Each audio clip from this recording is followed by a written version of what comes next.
Hey, Pardon My Take listeners, you can find every episode on Apple Podcasts and Spotify.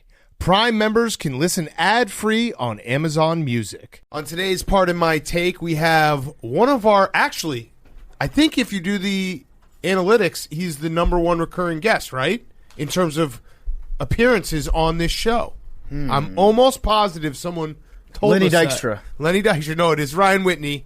One of our favorite guests. I mean, how can you not love it? Even if you're not a hockey fan, he's a great listen. Go listen to Spittin' Chicklets as well. We have Ryan Whitney. We have a ton of sports to recap. I counted there was like 7 or 8 different sports on Sunday alone that were just going on. And we have the Floyd Mayweather, Logan Paul. I screwed that up 7 times today. Jake Paul's our guy. Logan Paul. Low gang. No, I think we're low gang. Are you with Jake Paul or are you with No, low I think gang? Jake Paul is our guy. I'm in favor of Logan both. is a pen guy. Jake is not. Not. Oh, okay. But Jake is the one who tweeted about me last week? Yeah, he clout chased you. Yeah. Okay, then I'm a Jake guy. He clout trapped you. Well, guess what?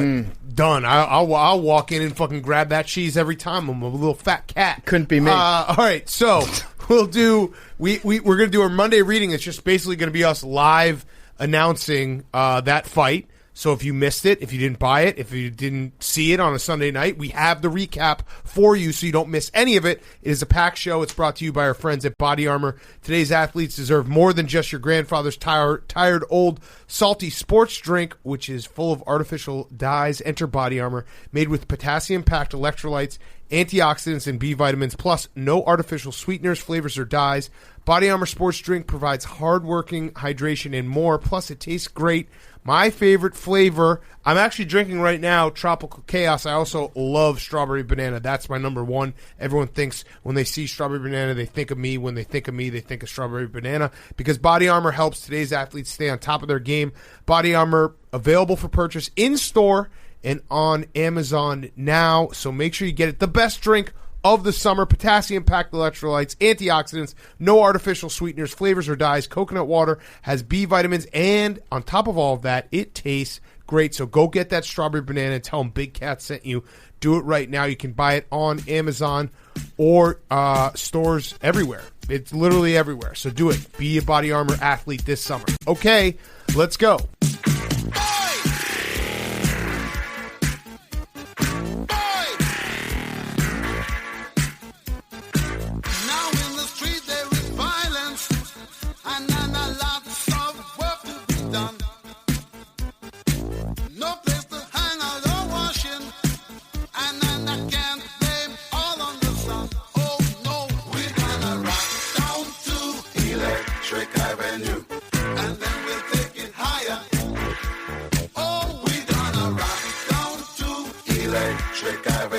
It's Pardon My Take, presented by Barstool Sports. Welcome to Pardon My Take, presented by Body Armor. Go get your strawberry banana right now on Amazon or in-store purchase. Today is Monday, June 7th, and Blake Griffin is back. Huge back. Ho-ho! He was diving on the floor. He was getting the floor burn. I'm giving the floor burn award of the week to Blake Griffin for his performance on Saturday. He out-hustled Bobby Portis. Bobby Portis is just a hustle machine. He out-hustled him.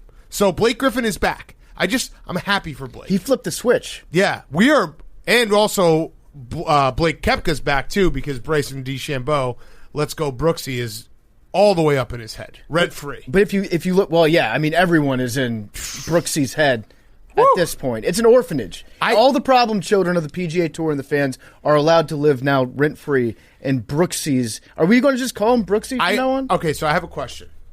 Do we feel at all bad? No, I don't. Okay, I just want to make sure. I want to check the temperature, because I don't. No. But I don't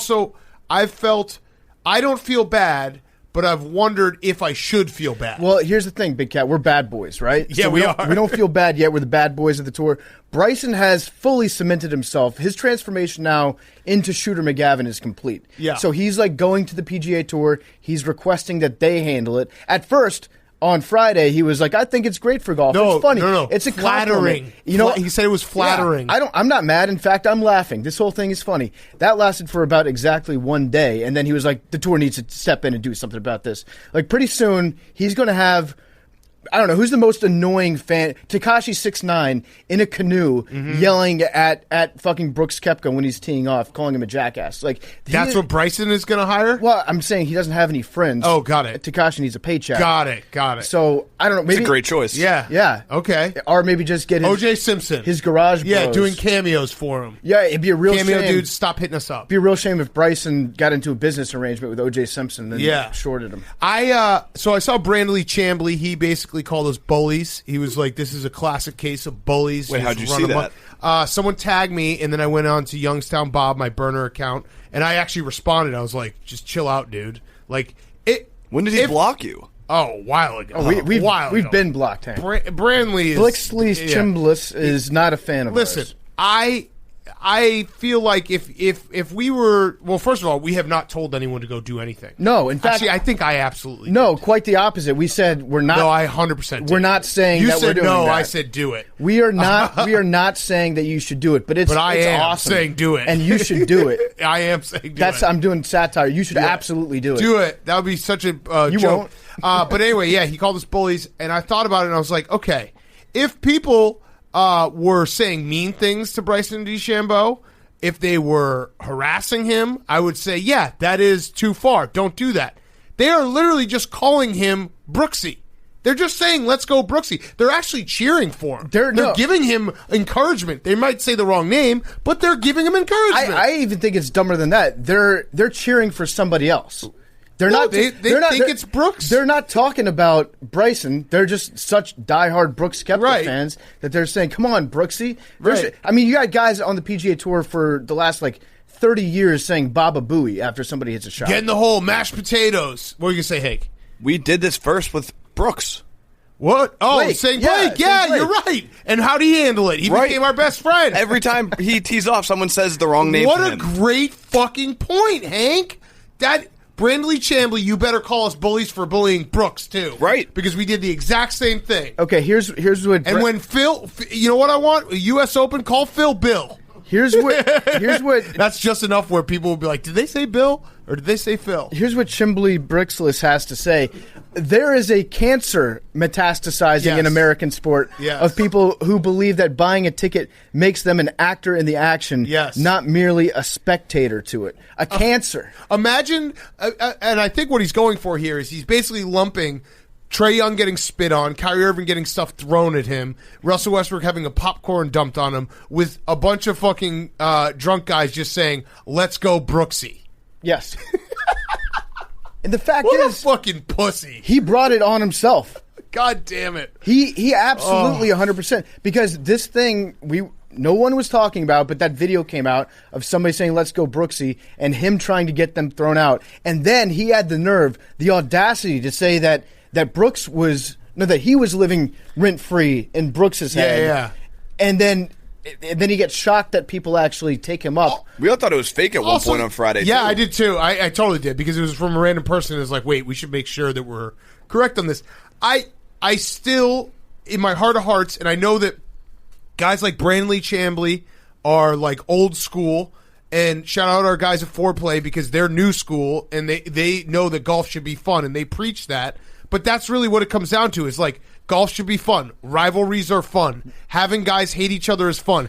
Being able to hate another golfer as a fan is fun. Like, all of these things make watching golf more enjoyable and grows the game. You cannot tell me otherwise. Running your playing partner over with a golf cart for a video. Not fun. Not fun. But officially. Fuck, I laugh but every time. That was a crazy month. Remember that? Time. No, PFT, do I remember? I'm glad I watched every video. I'm glad everyone pulled back on it because someone was going to die. As you know, I like injuries and puke videos, and that was one of the best months of my life. And then, but don't do it. But then there was the other actual on-the-course news, which was John Rahm. Yeah, that was getting pulled aside. That was going to be my who's back, but yes, coronavirus is back. COVID, just when fans were back, coronavirus. Did you see?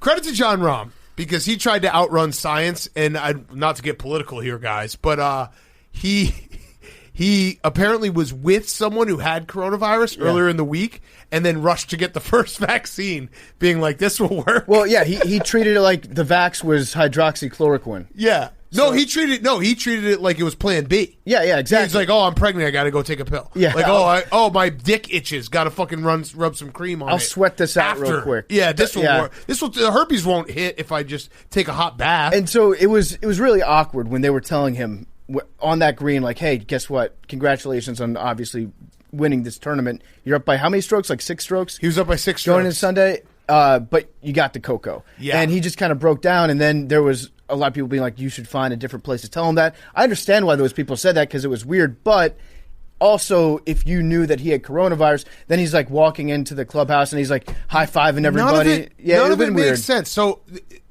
I don't understand why the PGA wasn't like, hey, dude, you have coronavirus. We'll see you at 7 a.m. tomorrow. Play 18. Put your score in, and then we'll leave. Play on you have coronavirus. Tell you what. Play with Patrick Reed. No, but he's already played with his caddy all day. Yeah.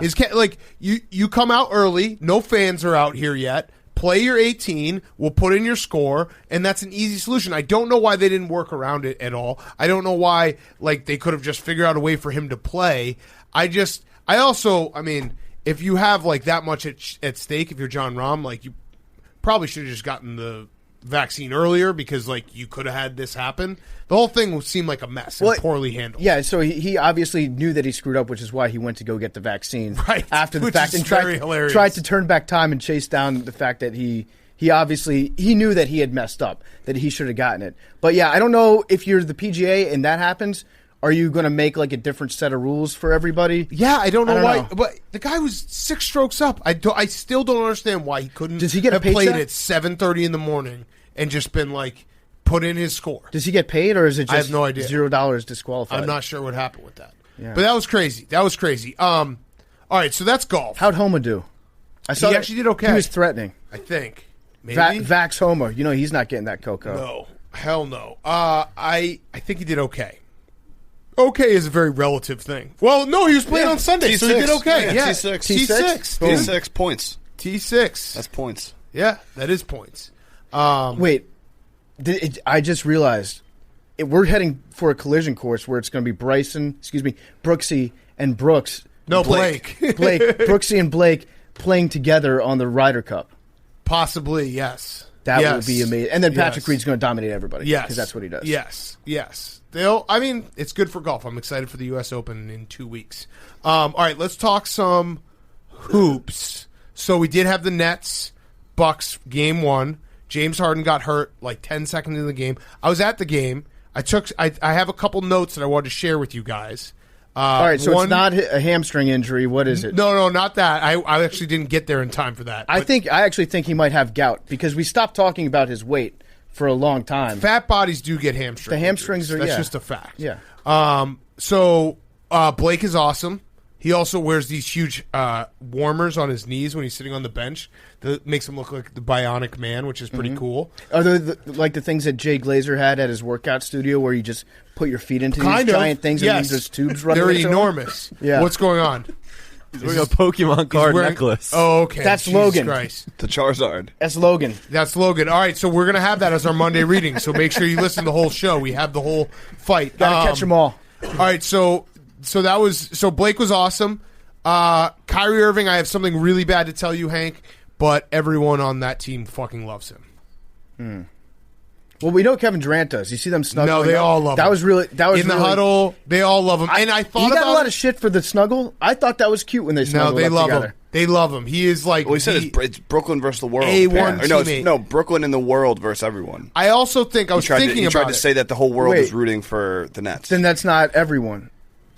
I'll get the exact quote, but he was Brooklyn basically and the world. implying that he feels like everyone in the world is rooting for the Nets. They love him. They love him. He's like the number one teammate, the guy that everyone looks to. I was thinking about it more, though, and I think it's partially, I don't know what he is as a teammate, but in terms of his game, because he was so good, I think Kyrie Irving has the number one, if you could pick which game you could have, if you're any NBA player, you'd pick Kyrie Irving. Oh, it's sick. Because his handles are incredible. He's his finishing at the rim. Remember when we went to that game the Cavs versus Celtics in the Eastern Conference Final, and Kyrie scored like 18 straight points, and we were just sitting there in awe. The night you lost your wallet. Where I left my wallet at the queue. In Cleveland. Yeah. He's just so goddamn good. And then the other note I had was Kevin Durant is way more bald than we realize. Yeah, and I always think that it's the angle on TV because the lights hit from directly on the top. It's bad. You know how it's like bad. Basketball players and then anybody that's sitting on the sidelines of a football game, football coaches always get the worst possible angle directly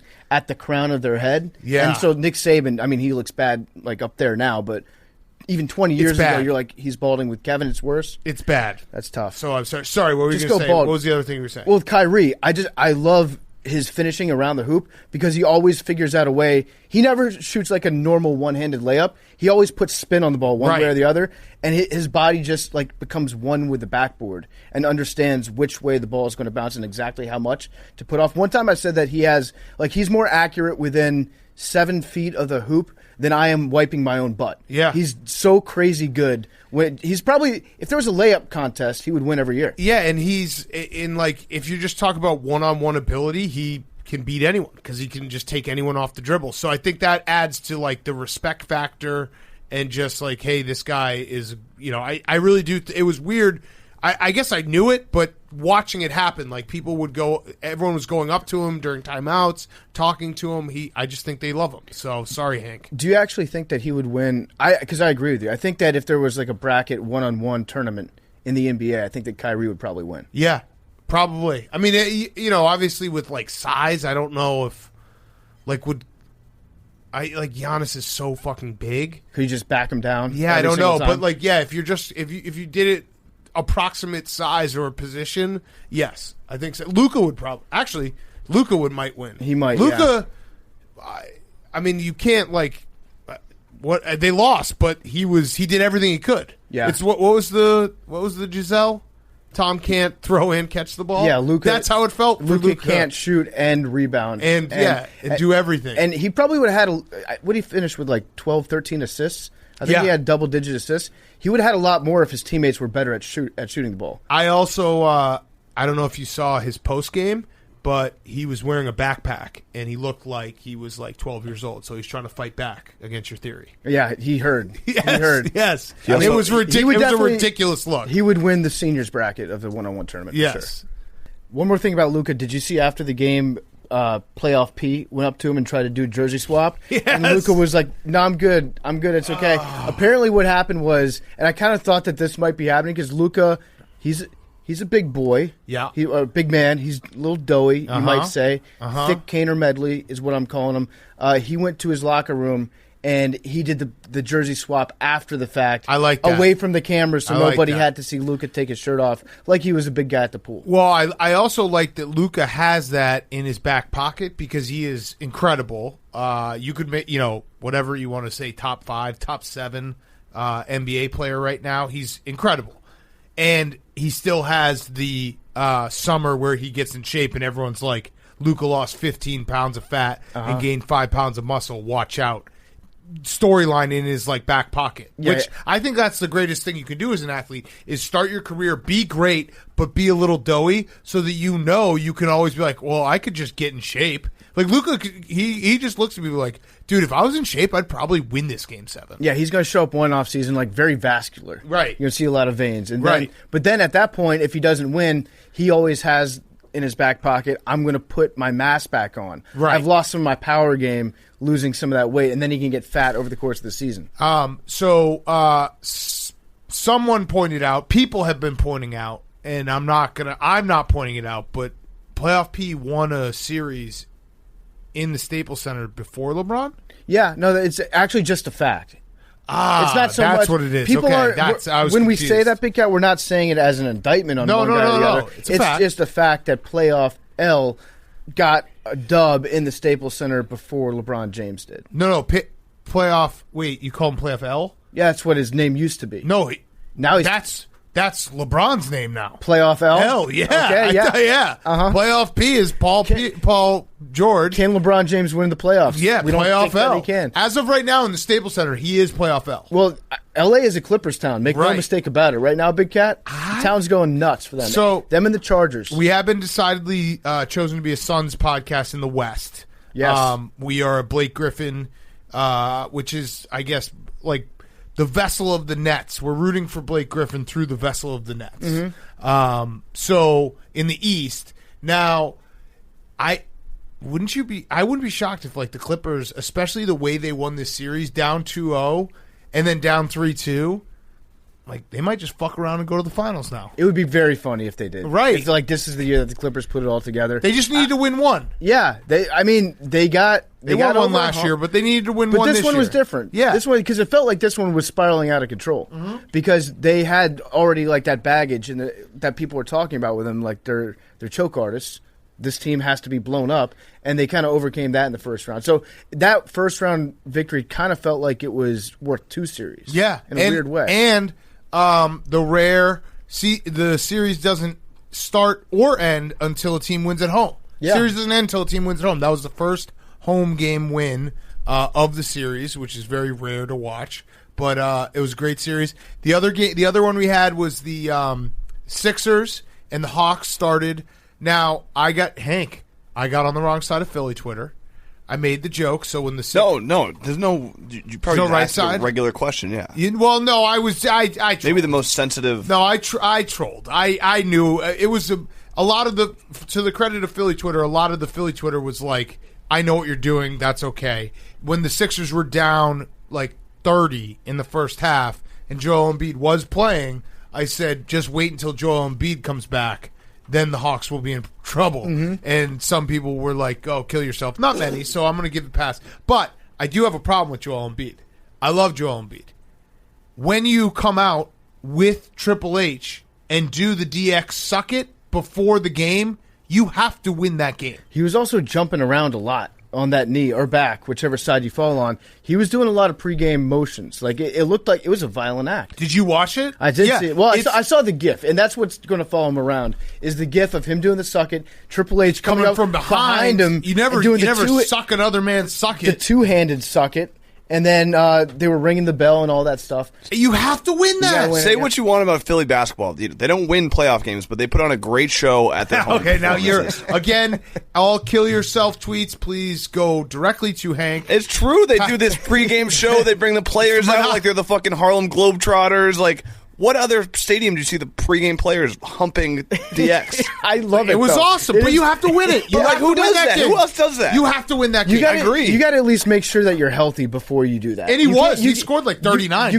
You can't do it on like is Joel Embiid healthy night. Yeah, you got to do it when you know for sure that you're going to get it up. But Trae Young, I love Trae Young. He's so good. Trae Young loves to be hated. Yes, he's like the official king of that in the NBA right now. He has a different like dance for every type of move that he puts down on the other team. No, I don't think he's happy unless people are mad at him. Yes, I posed the question. Maybe he's just better than everyone because he's just doing this. And I know obviously the Knicks were flawed, but the Sixers are the 1 seed. It is only game 1. I do expect the Sixers to come back and win game 2. And the fourth quarter defense press they had going looked like an AAU game. Yes, it looked like a high school game where the team just couldn't get the ball past half court. I also think you'll see Ben Simmons on Trae Young for the majority of the second game, which will be a problem. I think his quote was like, "I'm just going to be 6'10" to him," or like, I'm 6'10", he's not.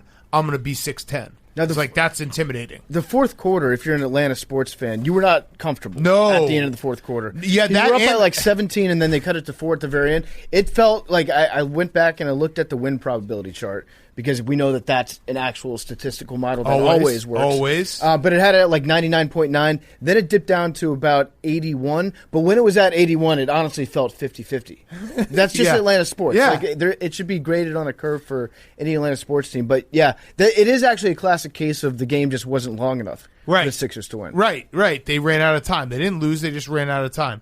Either way, it was. I think this round's going to be awesome. I'm just excited for it. And we're going to talk some hockey with Ryan Whitney, so don't get upset, hockey fans. We have a lot of hockey talk coming up, 30 minutes of it. Yeah. Great series going on. We're watching hockey as well. The fucking Habs, man. Can you believe that shit? The Habs. The Canadiens. People got mad at the way that we pronounce Canadian. I say Canadiens. Canadiens. Yeah, I say Canadiens. The Habs. Someone's like, we gotta teach you how to say it. What am I saying wrong? Canadiens. Les habitants. Yeah, there you go. All right, before we talk some other stuff, we would talk a little F1 and PLL, and then we have Who's Back coming up. Coors Seltzer is the drink of the summer. Summer is finally here, and Coors Seltzer is going to make our summers even better with their brand new limited edition flavor. You ready for this? Orange cream pop. That is incredible. For the summer, you got it right there, PFT. Reminiscent of the summertime ice cream enjoyed on warm days. Coors Orange Cream Pop Hard Seltzer is a nostalgic blend of orange and vanilla with a touch of sweetness to taste like orange cream soda. It's the perfect, refreshing treat for a hot summer day. It's 4.5% ABV and only 90 calories per 12 ounce and comes in a 12-pack while you're drinking the new orange cream pop flavor. You're helping out our mission to save the rivers. Every 12-pack sold refreshes 500 gallons of river water. The Coors Seltzer scoreboard is tracking how many gallons of river water we are saving all year long. We've saved more than 45,000 gallons of river water with a whole summer ahead of us. The goal is to restore 1 million gallons of river water with 2,000 cases of Coors Seltzer. So do it. AWLs, tweet us a pic. I saw a bunch this weekend of your Coors Seltzer with hashtag #LetHankFish. For every pick, we count as one case added to the scoreboard. Get Coors Light and Coors Seltzer delivered straight to your door with Drizzly or Instacart, or go to CoorsSeltzer.com/take to see where you can purchase Rocky Mountain Refreshment. Now in a hard seltzer, Coors Brewing Company, Fort Worth, Texas. Celebrate responsibly. For every 12-pack sold through 12/31/2021, Coors will purchase services from Change the Course to restore 500 gallons of fresh river water, max 5 billion gallons through 2021. Details at CoorsSeltzer.com. Okay, let's talk PLL real quick. Is it PMT out? Are we the worst owners in the league because our team fucking sucks? And I know, like, nice guys, like the coach, whatever. Our team sucks. I watched the game. We suck. I think we gotta find a scapegoat. We gotta find a fall guy. Coach. Coach. Dude, we had a power play where we didn't shoot. Is it he who's not here? Billy Football? Billy out? Billy out. Should we kick Billy out of the ownership no problem group? Doing that, yeah. Let's take a vote. Let's take a vote. All those who are not in favor of kicking Billy out of our lacrosse ownership group say a racial slur.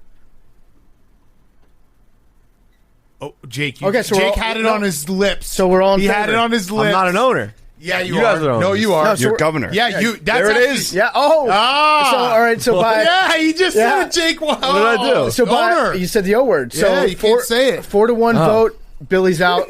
Sorry, Billy. Good call, eh? All right, now we're gonna turn it around real quick. Yeah. All right. So, but there wasn't this. We moment. suck. Yeah, we suck though. Well, listen, for all the Water Dog fans that are listening just for this moment, I have nothing to say but the fact that we suck. I wish I could do a Jerry Jones press conference in the bowels of Foxborough Stadium and be like, we fucking suck. I want everyone fired. Everyone out. Is there any radio station in America that does like a lacrosse roundup? I will call in. We'll call in. And we'll be like, we suck. Yeah, we are bad. We are so bad. I was a little confused. They got to figure out. It was like 10-1. They got to figure out like how the ABA championships still count for the NBA. Like the Boston Cannons are an institution in lacrosse, and they're talking about how today was like their first win ever. Oh yeah. Oh yeah. So but in the new format, they need to. But it's like have we even won a game? It got real. The Water Dogs? Yeah, we won last year. This is opening weren't we weekend. last place last year? We were not. We were somewhere in the middle. Listen, Paul Rabel's coming on the show in a couple weeks. Though. I'm going to ask him, like, dude, are you doing this? Are you fucking with us? It wasn't. Did you just give us all the bad players? It wasn't asterisk. Sorry here. to Gunnar and Connor and Lance, probably. all you guys. You're trying hard. Yeah. None of that was directed towards you. The other guys. Chris Hogan was doing interviews, but he's not playing. I don't understand that. Listen, I don't think he made a team. Right now, I think why that was the he problem at the with stadium the team doing interviews is from the game? top down. Free agent. It's not about the guys They're on the relevant. field. They're playing hard, but they can Just get him on a team. Paul. Are they playing hard? Yeah, get him on the They Water didn't Dogs. shoot on a power play. Should we get Chris Hogan? Yes. I think we should. But it's like if you send a 6-year-old to Whole Foods and you're like, go cook me a souffle, they'd come back and they just make like paste out of their diarrhea. So it's our fault as owner. Excuse me, How governors. old? 6-year-old? What? What do you mean? A 6-year-old would poop into a pan? I don't know how kids work. I don't know. Okay, go ahead. Go on. I don't know. We can do a child development podcast as well. But what I'm getting at, I'm trying to take ownership. I'm trying to take responsibility for all the issues that we're having, and it's not the players. Don't tell the players to KYS. No one should. No. Wait, I didn't say that. You said that. I said don't. Right. Yes. No. We should KYS. Yeah. Water Dogs are not in last place. Oh, we aren't? Atlas What? Lost, they're 0-1 too. But they Talking have a about last year. goal differential of -12. Waterdogs lost by 6. Oh. Cool. All right, but there is a this league moment in the PLL this week, and it was pretty ridiculous. So one of their guys got their finger bit off by another guy. Both guys are suspended by the PLL. So the guy in the Chrome, Matt Gaudette, got his fingertip bitten off in a hotel lobby fight by Austin Stats. So he's on the Chaos. It was a Chaos versus Chrome. They're like the Raven Steelers, I guess, in this situation. But it's over a beef out of last year because Gaudette was talking shit to the Chaos goalie, whose name Blaze Reardon. Yeah, we need that guy. That got caught on a hot mic during the game. So it's a little spillover from the bubble year. Yep. And as lacrosse fights typically go, someone got their finger bitten off at the end of it. Damn. And the dude with his finger hanging off, he took a video of it, and it's all over the internet. It's pretty fucking gnarly. Wait, I want to watch. Just like, yeah, you're gonna. It's do I not. find It's it? not a video of the biting. It's a video of the aftermath of the biting, where the tip's gone. It looks like he got circumcised. lacrosse bite Just finger. Look up Matt Gaudette, MattGaudet, finger. Matt All right, Gaudette okay, finger. Okay. Hold on. Let's see. Look at that bloody little Oh, stump. I like it. Yeah. I like it. It passes my test. Yeah. That's fucking gross. Yeah. Oh, yeah. People are definitely going to be mad that we made them Google that. I mean, Oh, yeah. He totally got his finger bitten off. you have to ask if this is. Wait, that guy. Is this good for this guy lacrosse? on our team? No, neither Okay. one of the guys. Because he looks out of shape, so I assumed he was on our team. But is it is it good for lacrosse? I say yes. I'm sorry. I'm a water dog till I die. I know how you can get interested. What? They get me on a game. Oh, good point, Yeah, Jake. good point. Then Jake. you'll watch. Yeah, okay, all right. So Paul Rabel, if this is an experiment to see how bad you can make our team, at least let Jake comment it, right? Commentate. Comment A on it. broadcast. Play by play. I would really appreciate that opportunity, Paul. Okay. Okay. Do you think it's a problem though because you're a owner? Because of your past using certain words. I will be down the middle. Okay. NBC neutral. Neutral. 50-50. Yes. All right. Yeah. Let's get Jake on a broadcast. Start that hashtag. Get Jake on a broadcast /PMT out. We need to Kind be of out. contradicts each other. Yeah, that's true. But who cares? That's the duality of life. All right, F1. What a race. Incredible. We want to interview more F1 people in Detroit on this weekend. So, can someone please help us out? Danny Ricciardo. Yeah, someone tell Danny Ricciardo. I want to interview Toto mate. Wolff. We Yeah. need to neg Danny Ricciardo. People got to be like, you won't go on. Someone People, listening we to- got to get the rumor that Danny Ricciardo is too scared to come on Yeah. PMT. Well, he Someone is. listening to this right now knows someone who works on the Netflix show or works on the Netflix show. And what would be better than having a couple of middle-aged podcasters do a cameo on the not actual cameo, fuck those people. A cameo on the Netflix show interviewing F1 superstars. I don't think. What a pitch. I don't think that Daniel Ricciardo would be in. No, for I it don't think because so. And neither would he's- Toto. Well, Danny's like he's a little scared. He's not really. He's afraid that he's going to say the wrong thing. Kind of a pussy. Uh-huh. So then, because if he says the wrong thing about another driver, he'd have to back it up physically, and you know that he doesn't think that he can do that. So Right. I think that that's a fool's errand even trying to ask. Yeah, all right, you're probably right. It was stupid for us to even try. Mm-hmm. We got the USA-Mexico game has been way better than this fight. VAR Which we got the penalty fight check right coming now. up. We have the fight coming up. It was terrible, but we have it coming up. That's time traveling. That's a Nobody penalty, can- Big Cat. That's a That penalty. is. But you can't Listen, say that because when we talked during the other part, I got 100 on my referee test. That is 100% a penalty. That should be a penalty kick, and that should be us winning the what CONCACAF This Nations is League tenant right Championship. now. This Yeah, is like we're we memento. usually go for it. No, this is like tenant where it's like they went for it and they failed miserably. Like this is not. Yeah, all right, let's get back on track. Okay. All right. Other things from this weekend. College baseball. I actually watched some of it, and I have to say, college baseball celebrations are the best thing like in sports. I don't know why it took me so long to like get into it, I'm going to give my credit to our guy Mincy. Did you see the Tennessee walk-off? The Tennessee walk-off was cool, but I've always been a fan of Ole Miss games where they just literally throw beer up into the air after every home run. That's the coolest celebration that you can have in sports. It doesn't matter what game it is, what the venue is. If you just get thousands of people at the same time throwing their beer into the air, nothing can top that. It's the coolest. It's awesome. So we got to go to Omaha sometime. We got to do that. Some summer. This week we're trying to go to F1 with Detroit. All right. Anything else before we get to who's back? And then we have Ryan Whitney coming up. We gonna do any Julio in the who's back? Oh yeah, because we should talk Julio. Our long national nightmare is over. Julio Jones has finally been traded to the Tennessee Titans. Credit goes to Adam Schefter for reporting that. Diana Rossini, our friend, reported it first. We make fun of Schefter for a lot of things. Schefter was in the zone in terms of technicalities. Yes. So Schefter's favorite thing to do is basically have someone else break something, and then he's like, well, I added a technicality, so have it be broken by both of us. The exact tweet that was tweeted out was breaking. The Falcons are expected to trade Julio Jones to the Titans the next 24 to 48 hours, sources tell Diana ESPN. The teams are discussing whether the package will be a second and a fifth round pick or a second-round pick with swap of other picks, sources tell Adam Schefter. And then a big, bold font, breaking news from Adam Schefter. I like to think that Adam Schefter created that Photoshop himself. And I like Schefter personally. I do too. But this is, Schefter, you have to be embarrassed for yourself that you tried to hop on the credit train here because all you said was they're discussing what the compensation is going to be, which...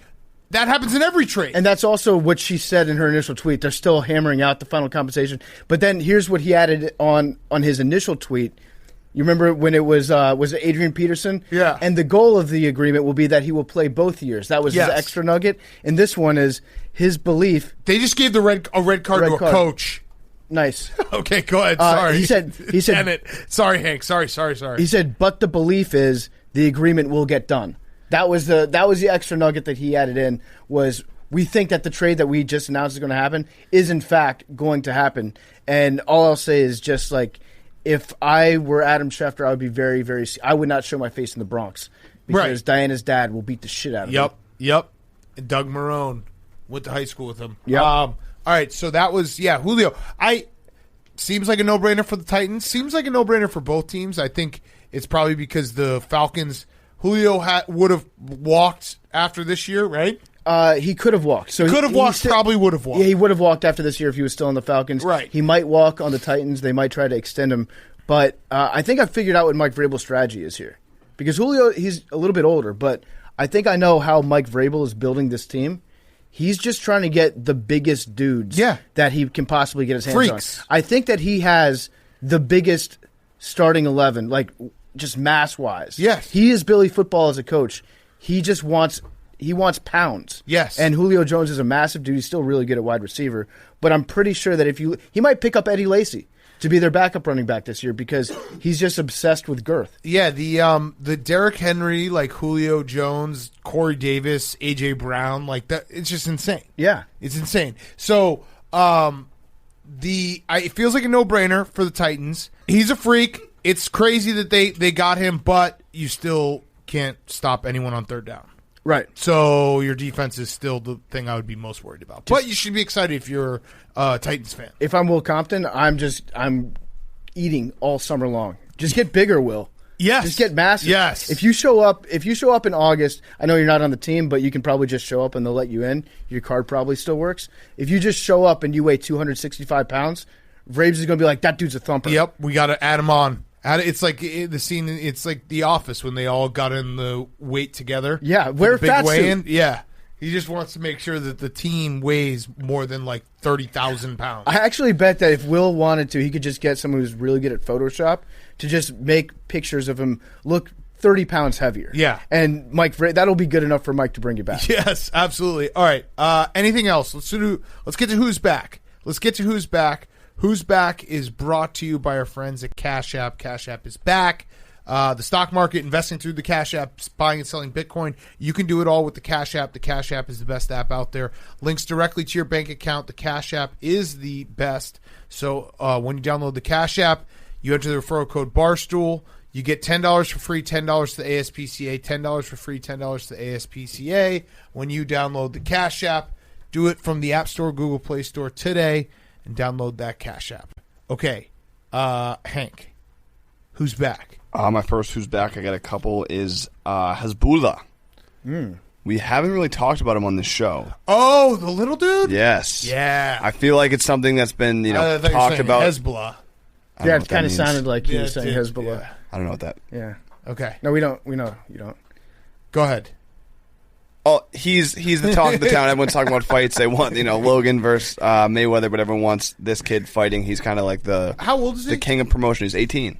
He's 18. Is but it Andy Milonakis thing? yeah, but like Yeah, 10 yeah. times. He Yeah. looks like he's what, a year and a half, 2 years old. Yeah. Well, that was how it started, was that video of him punching the guy in the face. I was like, oh, it's a little baby. Turns out he's like an 18-year-old, Got it. And so, who are they having him fight? Another TikTok kid with a similar condition who's from a different country. I don't want to say off the top of my head because I don't know for sure. But it's That's awesome. Turkey or something. I think Okay. it's probably one of the stands. that Yeah.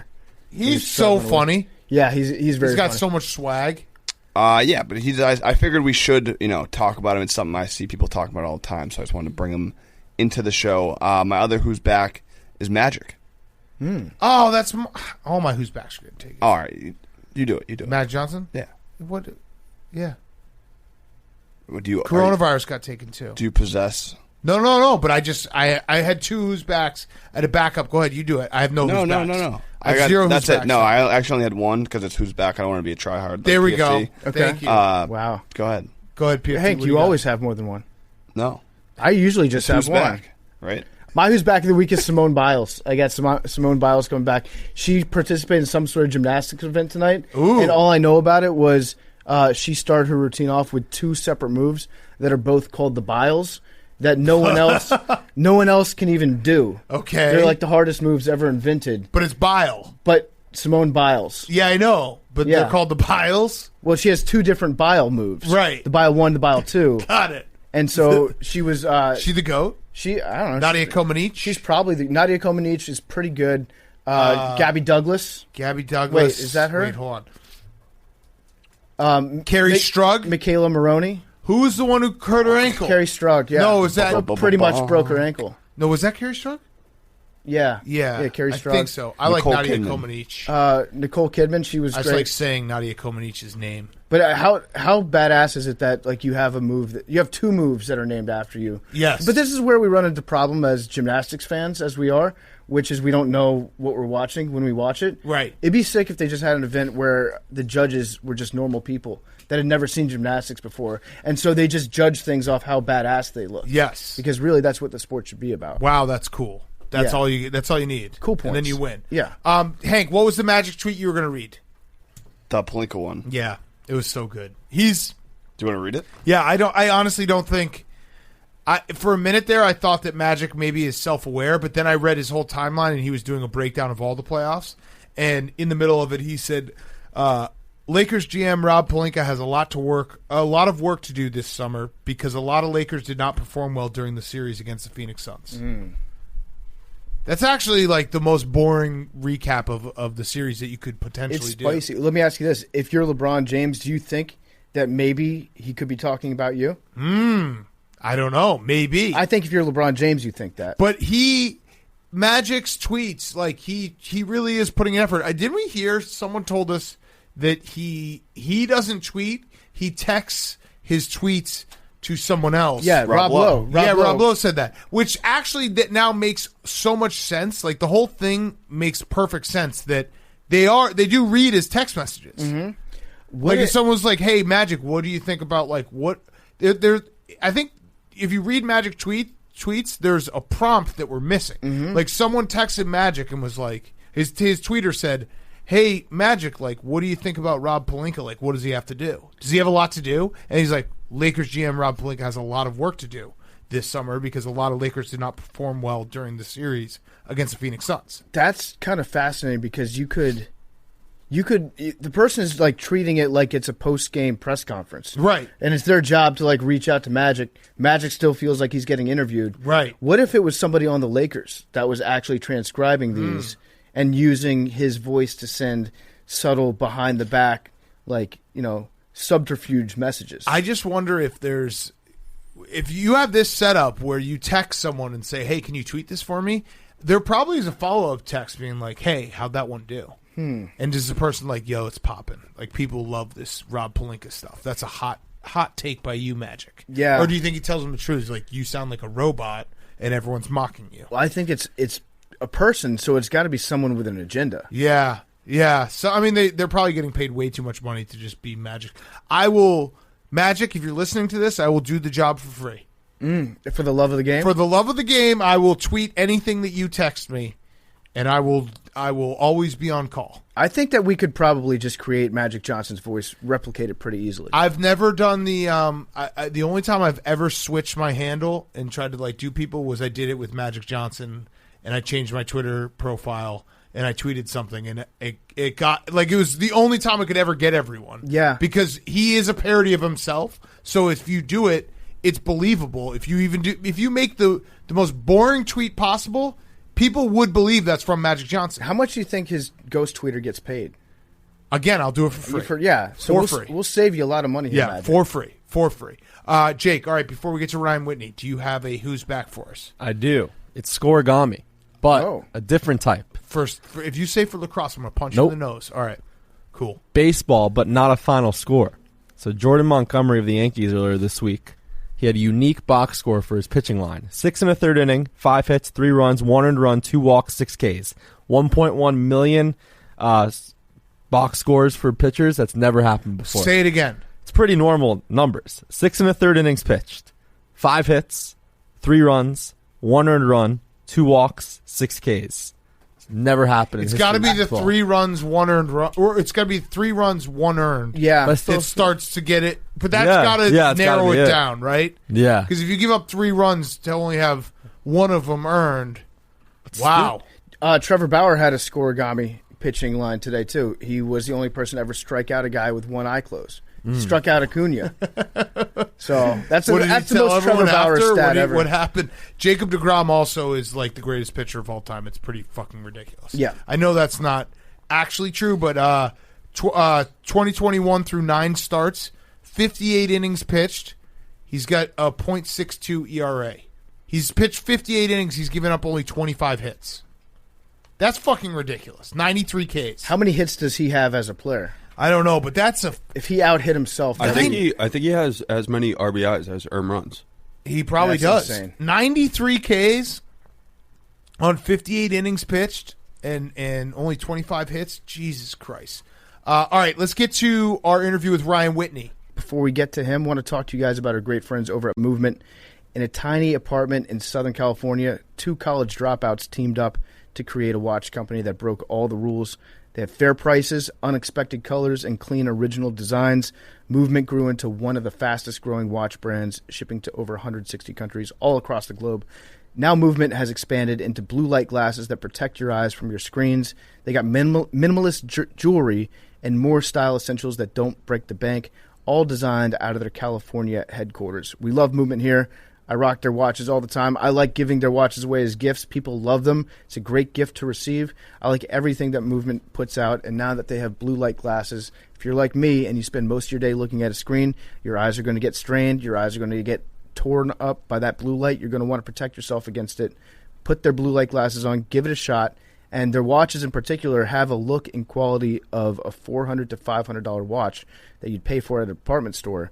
But Movement charges you a fraction of the cost because they were built online. They own their process from start to finish. You can get a beautiful watch shipped right to your door for free. If you don't love it, you can ship it right back also for free. If you want to elevate your look with style that doesn't break the bank, then join the Movement. Get 15% off today. You get free shipping and free returns by going to mvmt.com/pardon. That's mvmt.com/pardon. And here he is, Ryan Whitney. Okay, we now welcome on our best friend. It is Ryan Whitney. We're talking some hockey. It is time. Enough NBA, sick league. He's wearing a... What a joke of a league. Go ahead. Yeah, no, I can't believe that there's a league where the superstars all lose in the first round. That sucks. Oh, you think that's why I'm calling it a sick league, PFT, you piece of shit? The best player in the world's walking off the court with 15 minutes left in the game like an asshole, and nobody says a word to him. And then he talks about his fucking cartoon movie after the game. Imagine being on that team. You just lost after being champions the year before, and he's talking about the Monstars. Credit to Goon me Squad. Goon Squad. Credit to me for getting that clip. I was like old times. I waited up till 3 a.m. to watch that press conference because I knew he'd say something stupid, and he didn't the best disappoint. Part was, hey, you tweeted it too. You go, I think I gotta wait up for the press conference, but he's gonna do treatment for 4 hours. Yeah, I was laying in bed with my headphones in, and I'm sitting there watching LeBron James give a press conference at 3 a.m., being like, "Come on, say something dumb." And then right at the end, he's like, "Yeah, I think I'm gonna get ready for the Goon Squad." All right, so I just want to preface something real quick because people are like, "Holy shit, Witt is shot out of a cannon." Ryan Whitney right now is in the midst of like a live stream war. And he's playoff hockey. His brain, I don't think, knows how like the real world is working. He's just it's used to just screaming at the top of his lungs like "fuck you," Frankie. Oh, he took a shot at hockey. Yeah, but you are. Would you say it's fair though to say you're in war mode right now? No, I think RA and Grinelli are in a little bit more of war mode. I love fucking with Frankie Borelli, and the whole stream was awesome. I was actually happy he got a win because it was probably the best night of his life. But I do enjoy being able to scream during live streams and everything like that. Yeah, it's been incredible. So you're staying in Boston right now? Next stream is in Boston, or are you guys going back to Borelli's? No, so wherever the game is, which Game 5 will be in Boston, the stream's in the opposite city. So all these guys are headed back to Long Island for Game 5 live stream from Borelli's. I can't make it, but I'll be here for Game 6 when they're back in Long Island, and we'll do one in Boston. So Hurricanes was bumping. The place was going bananas. RA, they were chanting, all right. If you know Chicklets, RA getting his name chanted, going bananas, slamming a chair on the ground like he was a WWF wrestler. It was an amazing scene. Yeah, and he did the Frankie. You got to watch the clip. We'll post it. Frankie saying "fuck you" to everyone. It was seriously like Scarface, who's the bad guy, and RA just doing the old Italian hey, the chin move. So I like that. That was old school. All right, so this series. Let's talk about this series first. It's crazy because it feels like it's very even, but didn't everyone predict that the Bruins would handle the Islanders somewhat easily? I picked the Bruins in 7, and I think most people. All right, what'd you have? I have Bruins in 7. All right, yeah, okay, a lot of people thought. I think everyone figured that the Islanders are never going to be an easy out because they're so difficult to play against, and they clog up the neutral zone. It's like the Devils. Lou Lamoriello was the GM of all those Devils teams, pretty similar. And I think the Bruins are the better team. And I think if you look at all 4 games, overall, the Bruins have played better. But the Islanders have gotten good goaltending from Varlamov. He's been really good the last 2 games. They get timely scoring, and they just end up frustrating you and getting that goal late in the third by Barzal. So I'm not surprised it's tied after 2. I think it'll still go 7. They'll probably split the next 2. I hope so, because Game 7 is kind of what we live for, boys. You know that. Not the NBA, though. 2 most beautiful NBA, words in the English language. 140 to 105 in Game 7. Yeah, I saw RA tweeted like, "Oh, these games, Game 7 just becomes a 3-point contest." Yeah, probably. He's right. No, the whole fucking league's a 3-point. The whole league's a 3-point contest. Luke is awesome. Shut up. Wait, the pasta miss. That. Oh my God! How long does that stick in his head? Because that's got to be like you got to wake up like in the 2 months from now being like, I cannot believe that goal is never open. I thought that was I was at the Nets game last night and I was catching up. I thought he missed like an actual like goalie pulled open net. That's how open it was. I know it was a sick pass, and so right when it happened, I'll take you through the sequence of events. I'm next to Feidelberg, and we're like, no, that didn't just happen. Like one of the best players in the world. That shows how crazy the game can be. So then Frankie says to me right away, he's like, how long would that like stick with you and rattle you? I'm like, well, me, I'd never score again. But someone like Pasta, he's going to come down the next shift and not really think about it. But in all fairness, he then said, I don't know, man, missing that could change this whole series. That could be one of those plays. And sure as shit, they went on to lose. And Cassidy was asked about it after, the head coach of the Bruins, and he mentioned like, yeah, you hate seeing something like that. You wonder if things are going against you, something to that nature. And then Frankie got a text from Matt Molson, who played in the NHL for a long time, couple 30-goal years. He goes, if I missed that, I wouldn't sleep for a week. Wow. Yeah, I mean, right after he missed it, he just fell straight face forward on the ice, like his soul left his body for a little bit. So you don't You don't just move on from that. What was the worst miss you ever had? I had a play in Pittsburgh. I was having the best year of my career. And then in the middle of the season, for some reason, Warrior makes sticks. They're like, hey, try this stick. We'll give you some money. I'm like, all right. So I was having a good year. No reason to switch up sticks. That game, I got the new Warrior stick. Crosby or Malkin. They gave me a sick, legit tap-in, exactly like Pasternak, and I one-timed it right through the crease. Where he one-timed it back and hit the post, mine missed the net completely. I threw the stick into the bench and grabbed my old one. There you go. It was a stick's fault. Because it's the arrow, not the Indian, you know? You can't blame yourself. Right. Yeah. Oh, man. So I want to steer to a different area real quick because you got the pink Whitney behind you. And I don't think I've ever asked you about the pink Whitney. You're probably the world's most successful former hockey defenseman turned liquor salesman. How did you? Yeah, thank you. How did you invent combining pink lemonade with vodka? So I used to drink pink lemonade all the time growing up. I go to the movies, I'd get like the extra large where there's 5,000 calories in the pink lemonade. And then what do you know? When I learned about drinking and vodka, I just chucked vodka in my favorite drink, pink lemonade. Now, granted, that was like, I don't know, 99, maybe 2000. I don't even think Tito's was around yet, and now it's all Pink Whitney, baby. So in the end, I kept drinking and drinking and drinking, and especially playing golf. People loved it. Great summer drink. And then, boom, now it's taken off. Look at that. Wow, what a story. Pretty simple. That's pretty much, I mean, like Steve Jobs, Ryan Whitney. How'd you invent the computer? Exactly. How'd you invent pink lemonade with vodka? Same thing. I programmed my brain to know to put vodka in my favorite drink, and he programmed the computer. Yeah. You combine your two favorite things, and they happen to work and be delicious together. I do love like that. Pink Whitney. I feel like every time you come to the office here, we get bullied into taking shots of your Pink Whitney. So I'm curious to know, every time I take a nip, I drink a nip of your Pink Whitney, how much money is going directly into your pocket? Probably like 2 cents. Yeah, that's still pretty that's good. pretty good. The one night you did 10, so that's 20 cents. I'll take it, just under a quarter. You were forcing me to, so I knew that you were getting a cut on the tail end of it. Yeah, exactly. But I will say this: nothing has worked like Pink Whitney in terms of getting goals. Whenever we're on these streams or we need goals, we do shots of Pink Whitney. Next thing you know, is the overs hitting. I love that. It's really wild. Yeah, I mean you have to have something. You have to have like gold juice to get yourself going. All right, let's talk about some other series. The Canadiens, they are the team that no one expected. Like they're not even good, and they're now up 3-1 in the third game to go up 3-0 against the Jets. They beat the Leafs, which we knew the Leafs would choke.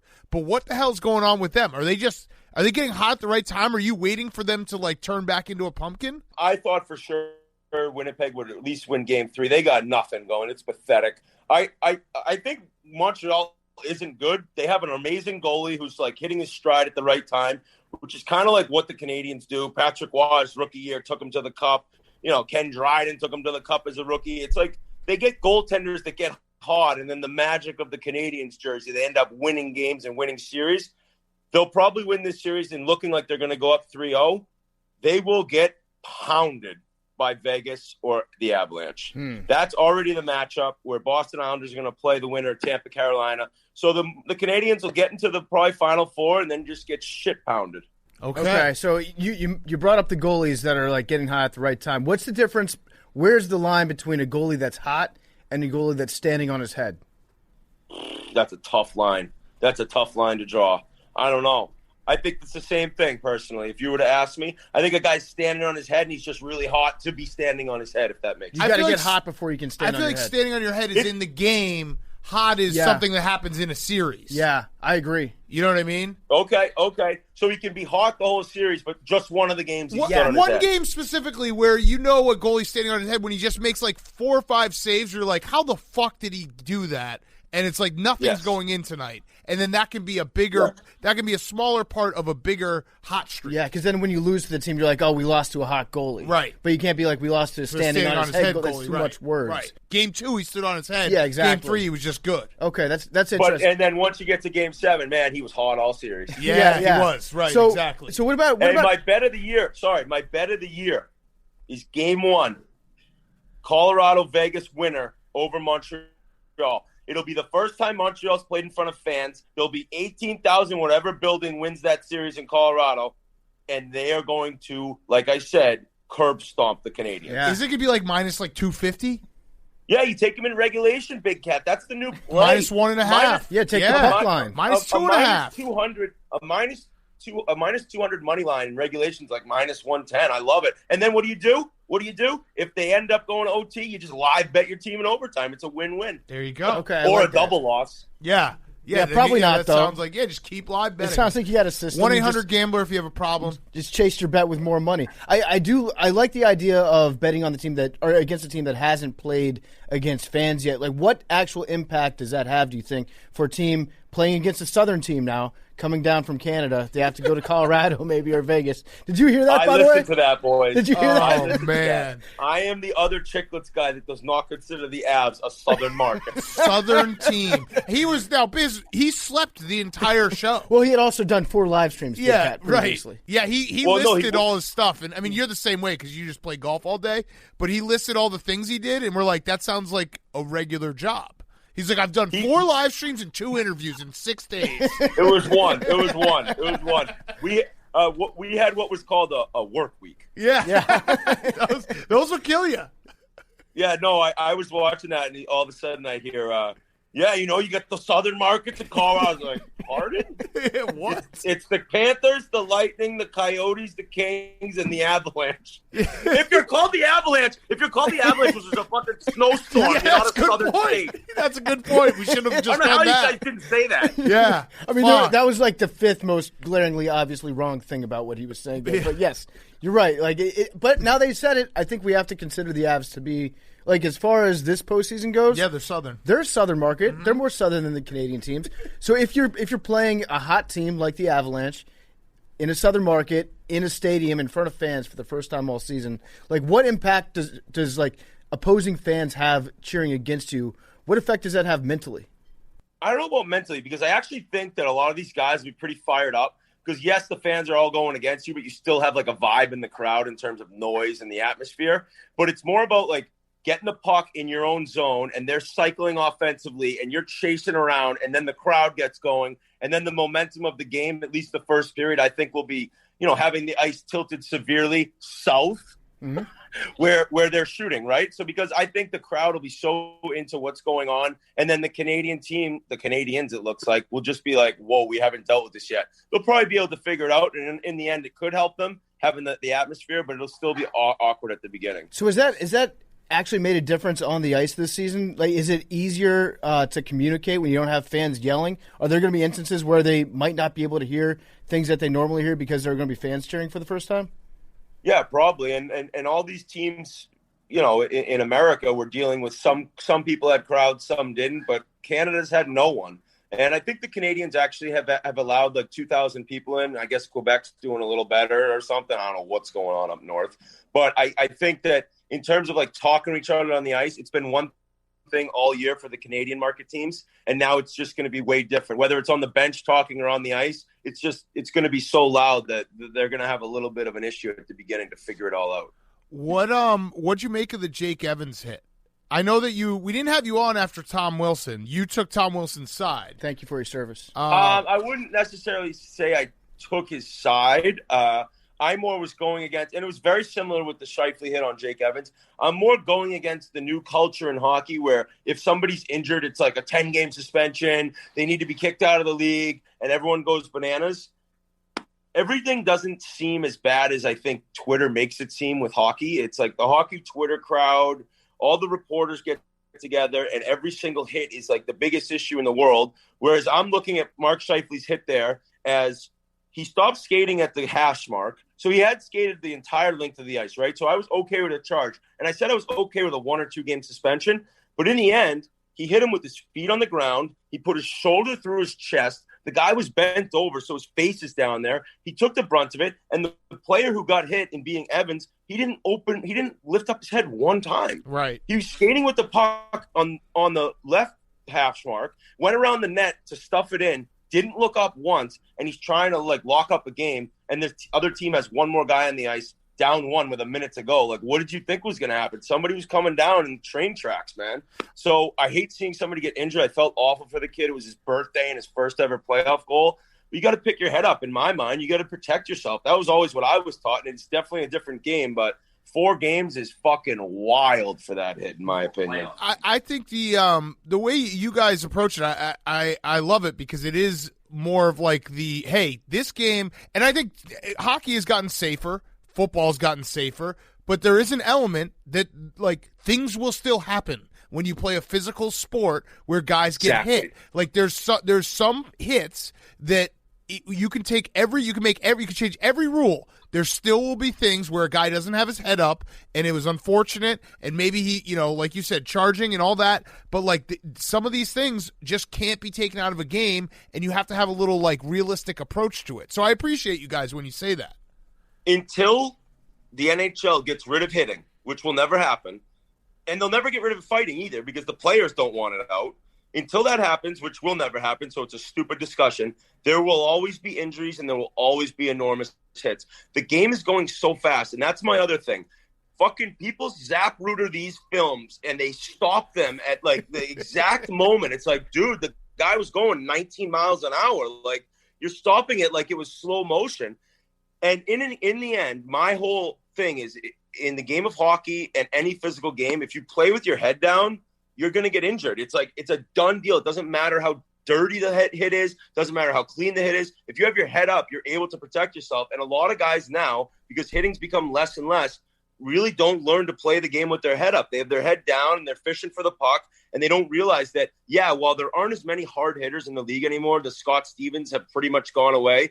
There's still a guy or two on every team that's looking to truck stick you. So it is what it is. I hate seeing injuries, but 4 playoff games is considered like 8 to 10 regular season games, and Scheifele's their best player. It was a shitty blow for the Jets. By the way, Hank laughed at your pronunciation of Zapruder. And when Hank laughs at your pronunciation... Hank's laughing at my pronunciation of anything? Yes. 6 months ago, he thought it was pronounced Thailand. That's kind of the company you're keeping right now. Yeah. But yeah, he laughed at that. That I was chuckling. It was... You say it, Hank.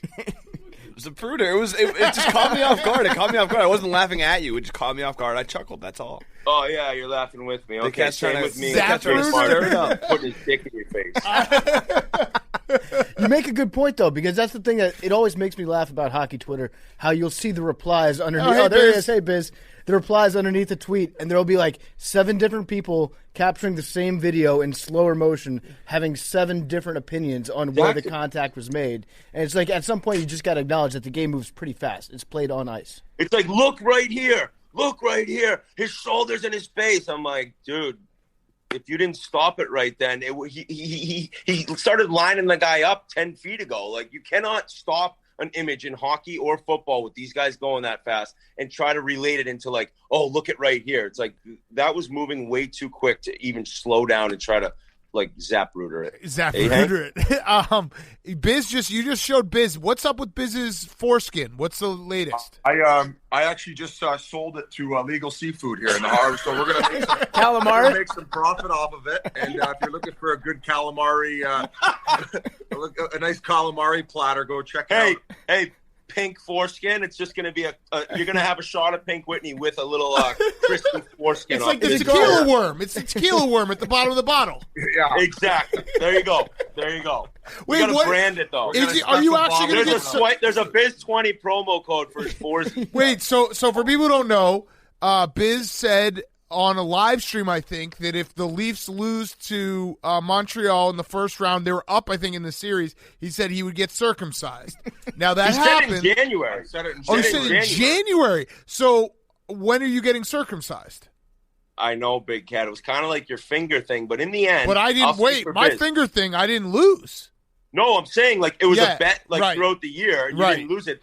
But when he lost it, I was kind of like, dude, I think people are going to be all over you. We talked to different doctors and people, like, if he got a boner for 6 weeks, he could die. And you're a horny guy. You're a very horny guy. Yeah, you're a very horny guy. He gets bonked all the time. Yeah. So he can't be getting his stitches ripped out with a hard-on middle of the night when he's having a wet dream. Yeah. Wait, so you're going to back out of it? How much would you pay to have a wet dream PFT? $0. I don't pay for sex. Dude, wet dreams are Not even to awesome. myself. It's been like 20 years. It was the best. Yeah. Oh, It's they're like the best virtual things in the reality. world. It's virtual reality porn. Exactly. It's You a wake hand up, job you're from like, God. Oh my God. Yeah, this it's is wonderful. sick. Wait, so I have a question about your foreskin. So you're not going to get it cut off. You're like officially you're bowing out of this bet. You're welching on it. No, we're looking into it. Maybe there's some other things I could do to keep the people happy who really want it removed. It's mostly just Habs fans up in Canada here who they're up 4-1 now. They're going to close out this series. They're going to be up 3-0. So they got enough good things going on. I'll support them the rest of the way, but they ain't getting my cock. Can you get partially circumcised? Can you do just like a Well, that's circumcised the problem. junior? If I take the foreskin off, half of it's gone. So it's like, fuck, what am I going to do, right? Right. He goes from 4.5 inches to 3.5. That's a Wait, tough inch. wait. to lose. Proportionally, that's a huge inch. Yeah. Wait, Biz, why don't you just do this? Why don't you say if the Habs win the cup, you'll get their logo tattooed on your neck?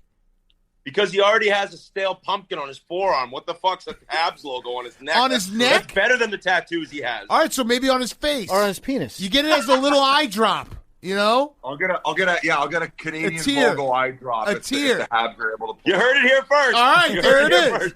If the Habs win the cup, you're going to get a teardrop with the Canadians logo. Exactly. I don't think there's a chicken dick's chance that the Habs are going to get out of the Well, next round. you I don't said even know that- how they're doing it. I don't understand how they're doing what they're doing now, let alone. I already said they stink. The counterpoint, Biz, to that argument would be, well, you already put up your penis and you lost that. I got nothing else to say, buddy. Well, Toronto's the biggest bunch of scrubs. They lose every year in the first round. He just thought this year was different. We had a long day of a sandbagger. We were drinking Pink Whitney, and he made this call about his foreskin. It wasn't even a bet. It just came out of nowhere, and it came back to bite him in the foreskin. Well, Yeah. what if it was just like I'll give up one testicle because you can get along with one testicle. Lance Armstrong, John Kruk did it. It's been done. If I'm getting anything done, MLSC and those guys in Toronto making over $10 million collectively pay for it, then I would consider it. But we got to start there because they're the ones who cost me my cock or part of it. Unbelievable. Wait, so what the fuck did the Leafs do? This is now. I mean, they're just a sad Dude, organization. they're the Red Sox. They're on their way to like Red Sox Cubs territory here. Like, no joke. Yeah, but we were saying it would be like if the Cowboys didn't win another title for like 25 years because they won. Like they've won they won in recently. 67. Right. So like, I think in 15 days it'll be the longest drought in the history of the NHL. Shit. Okay, that's crazy. So, that kind of shocked me. Yeah. But, like there's so many new teams that have come into the league after 67. But the whole thing is with Toronto. They had Matthews, Marner, studs, superstars, but Tavares made that other line go. And then when he got injured, I didn't think it would affect him because I didn't think Montreal was shit. And then Price got hot, and then those Marner, Matthews guys didn't do anything, and that was all she wrote for the Leafs. So the question now for Leafs fans is, like, what do you do next? Because they tried fixing all their issues off this past offseason and still lost in the first round. Right. That's what I was going to ask you because, like, it's got to be at least a big part mentally right now, like mentally draining on them for not only, like, it's a block for them to get out of there, but every time they lose in the first round, it's like another notch in that mental bedpost where you're like, fuck, we can't do it. So, like, you have to make some weird change, but they don't really have – like, they're too talented to make any weird changes. They're guys that you don't want to take a chance getting rid of or dealing. So, if you let's and they have no cap space. Let's pretend you're GM of the Maple Leafs right now. What do you do? I don't pretend to ever be a GM. I can barely even get up and get dressed in the morning. I could never decide rosters. I could never pick anything. My only guess would be to try to maybe trade Nylander, who was their best player in the playoffs, but you can't trade Marner, Matthews, or Tavares because of what they make and how good they are. Trade Nylander and maybe get another stud D. They have some good D. They just signed this Brody from Calgary last summer. He's good, but I don't know, man. I don't know. It's a disaster up there. Are you still a Bryson guy after this last weekend? I think both of them are nerds, to be honest. Your guys are boys with Brooks, but what Bryson has done, and honest to God, if you don't like a nickname, the worst thing in the world you can do is tell people you don't like it, and then you'll be called it forever. And the fact that people are getting kicked out of PGA Tour events for calling him Brooksy, I would try to sue. You can't call a golfer the wrong name. You get kicked out of an event you paid for that. It's crazy. It's the dude Brandley Chambly who fucking sucks. He blocked me. I had to go on my alt account, Youngstown Bob. Brandel blocked you? Yeah, oh yeah. He was like, "This is bullying." Like, I hope people realize. Like, dude, he's not. No one's saying anything mean to him. You can't. They're literally just saying Brooksy. You can't bully the fucking U.S. Open champion. Yes, it's not like, hey, you're fat or like, get hit by a bus. They're literally just saying, "Let's go, Brooksy." And people are calling it heckling. I'm like, I think you have to be mean to be considered a heckler. Right. You're saying the wrong name. And here's the thing, dude. How the fuck did Bryson DeChambeua win a U.S. Open? He's the most no fans. No fans. Asterisk. Two things. Big asterisk. 2 things. No fans. No Brooks Koepka. And also, he's never finished higher than Brooks Koepka in a major when Brooks played. Do you think they're just teeing this up for like a boxing match or something? Like, no. You would think that if you didn't know better, but Bryson is like incapable of planning that out. He can't do anything like with Bryson's tweet. Yeah. Bryson's tweet about Brady, the deflated balls. I was like, oh my god, he's that much of a geek. It was that much of a geek. And that was the worst tweet I've ever read. Right, PFT? No, it was a bad tweet. Yes. It was a PFT made like the same joke 2 weeks before. But I didn't make the tweet about Tom Brady and like the fucking golf balls deflating. I made a joke about something that actually was deflating, which was Bitcoin at the time. Right. So at least there was a correlation there. Right. But with Bryson, right. I mean, Tom seemed to think it was Tom. I take my criticism from Tom Brady about my jokes. I don't take it from you two guys. Yeah, well, he did say that he's seen better. Yep. So that means it sucks. I accept that from Tom Brady. Nothing worse than sending out a tweet. Nothing worse than sending out a tweet. The usual likes you get, it's like 1/8 of it. You're like, oh no, I can't delete it. It's just a bad tweet. Yeah. What was the worst tweet you've had? Oh fuck, I can't think of it. I can't think of any. I've had some bad. Just go to my Twitter and look at the ones that have like 63 likes, and there's other ones with 6,000.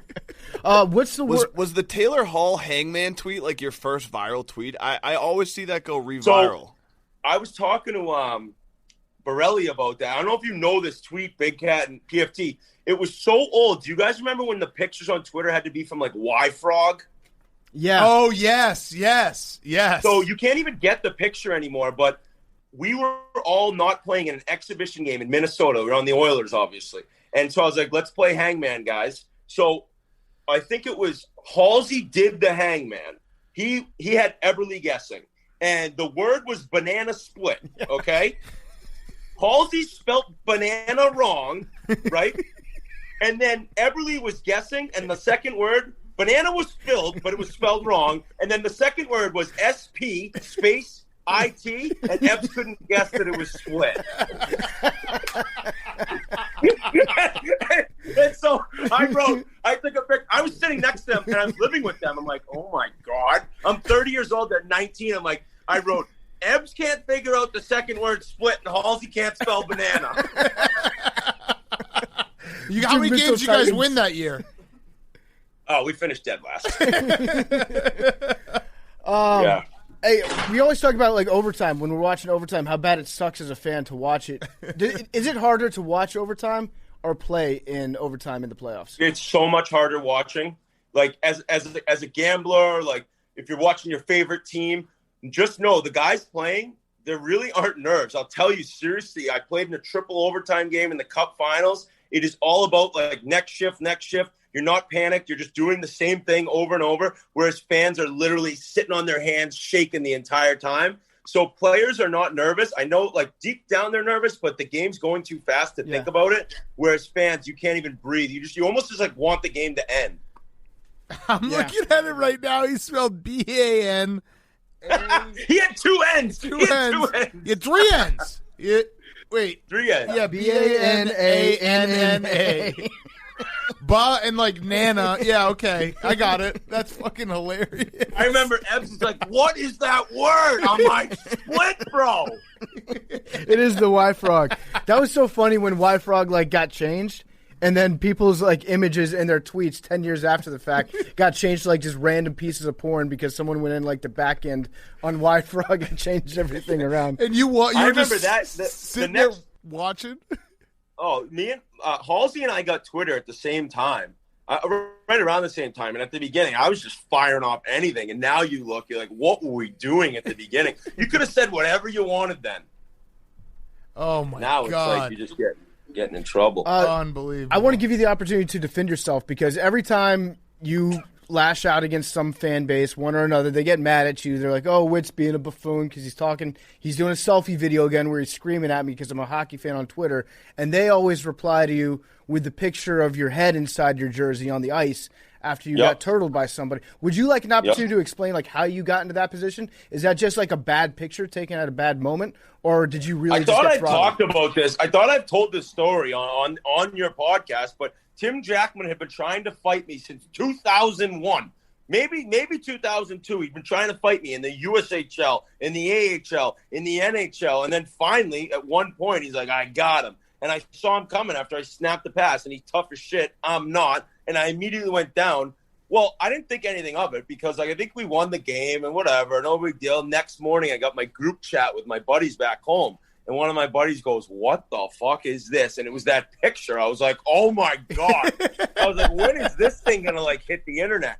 And then it really didn't for years. I had to retire. And then I was on Barstool Radio, and I actually brought it up. You know when you got to get ahead of things? Yeah. That way you control the narrative. I was like, it was when Kevin and Dave were doing it together. I was like, have you guys ever seen my headless picture? And they just went bananas. And next thing you know, people tweeted at me. I'm like, bro, you think I give a fuck that Tim Jackman beat me up and there's a picture of me with no head? I don't care. I still got paid that game. I don't get paid to fight. Yeah, I mean, you have to own it. And, like, what it's at some Everyone's point. like, Jackman beat the shit out of you. You got no head. I go, what would he do to you, you pigeon? Look at you on Twitter. You got 3 chins. Yeah, it's stopped now, but people used to, for at least like 2 years, would always just be like, you guys got your TV show canceled after one show. And it's like, okay.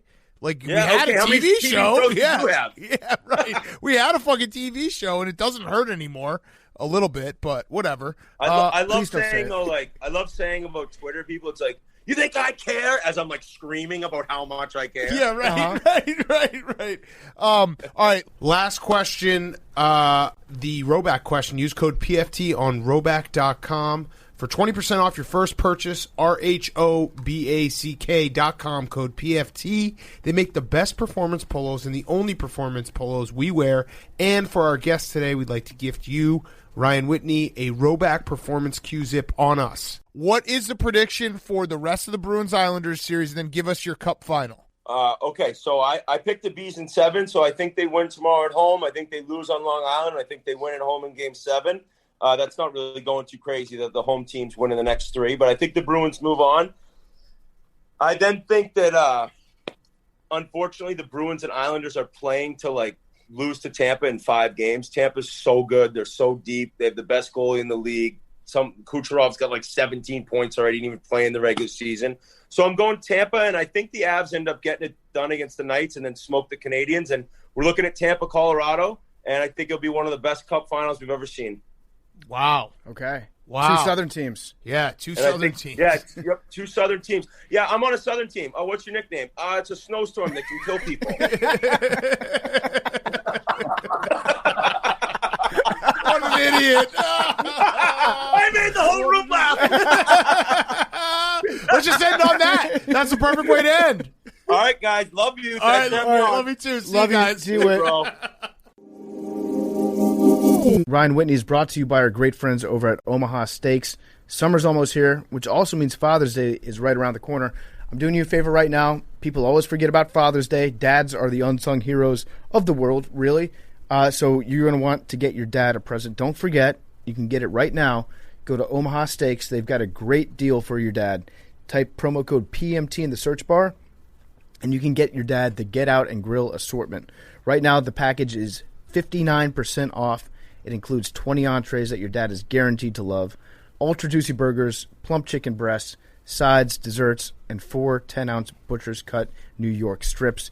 These strips are aged for 30 days. That's important because age equals tenderness. Plus, get 4 free New York strip burgers with your order. It's selling out fast, so don't wait. You're going to miss out. Omaha Steaks isn't just steak. It's the best steak of your life. Visit omahasteaks.com, keyword PMT. Get Dad the Get Out and Grill assortment. Plus, you get 4 free New York strip burgers and 59% off today. Send Dad more than just a gift. Send him an experience that he's going to love and that he can share with you.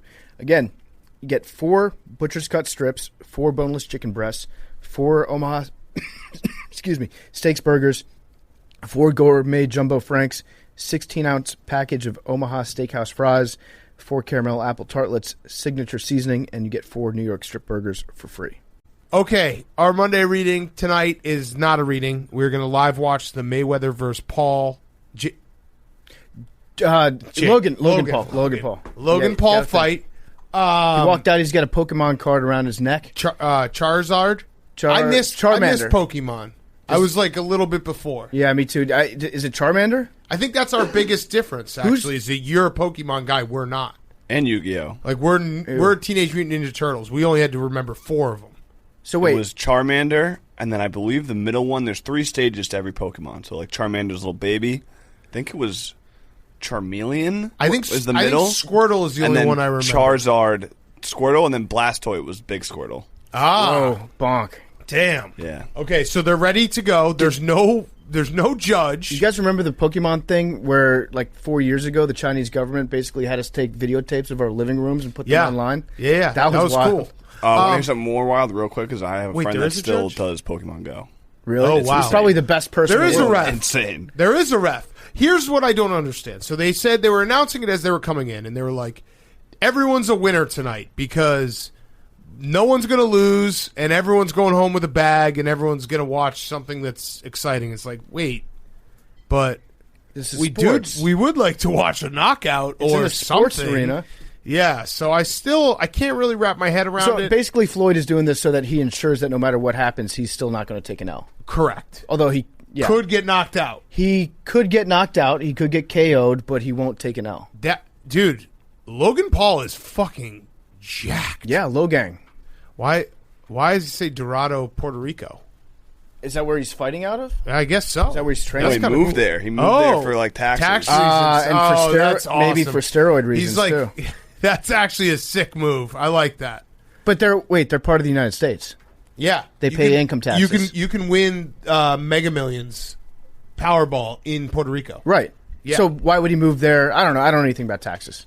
Sounds good. Yeah. He looks jacked.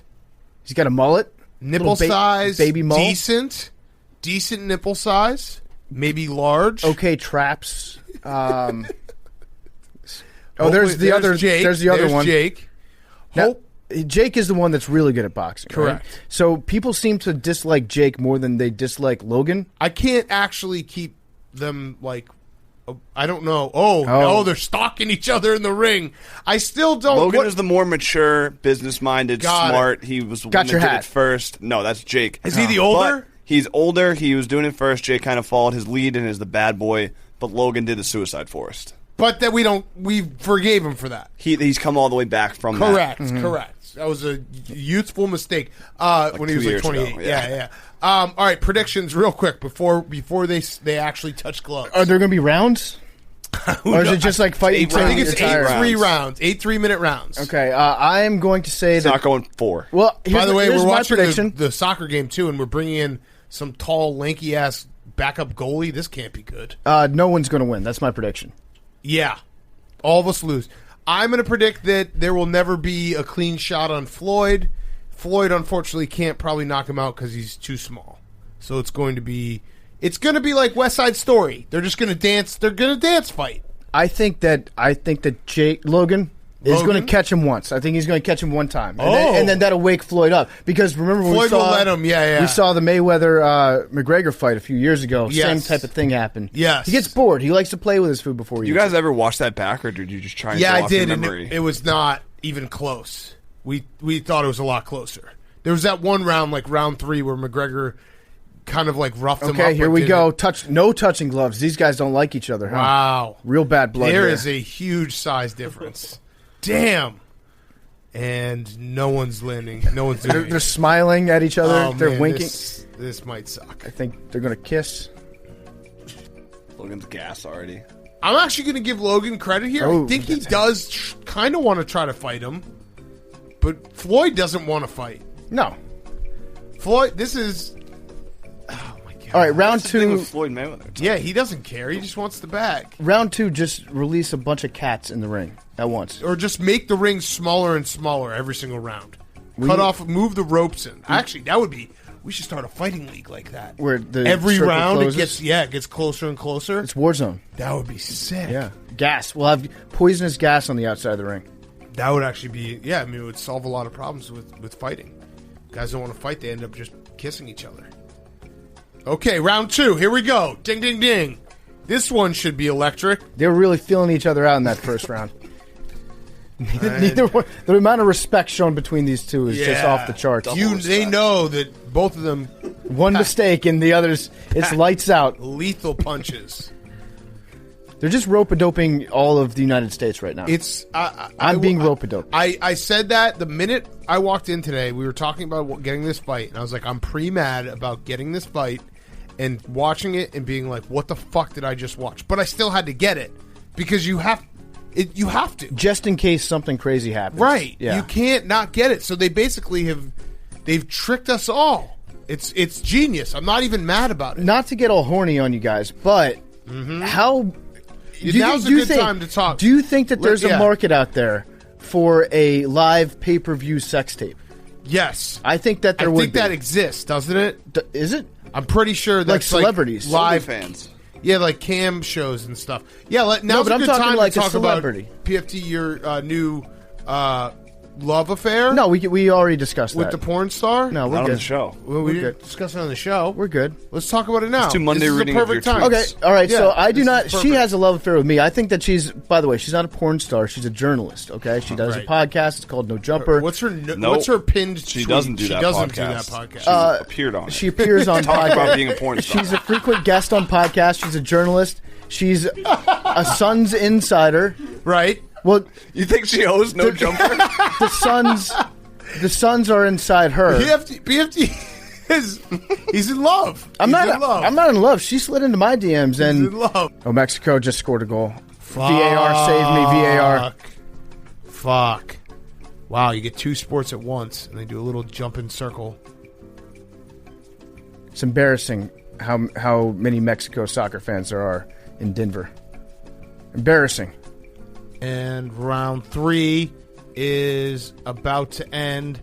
That was by far the most action, and there was pretty much no action. Okay, in round 3. That look from Floyd though said, "I'm mad, and I'm going to actually try to knock you out the next round." Yeah, let's see if he holds that, or if maybe someone whispers in his ear and is like, "Hey, man, You already got paid. you have $100 million from this fight."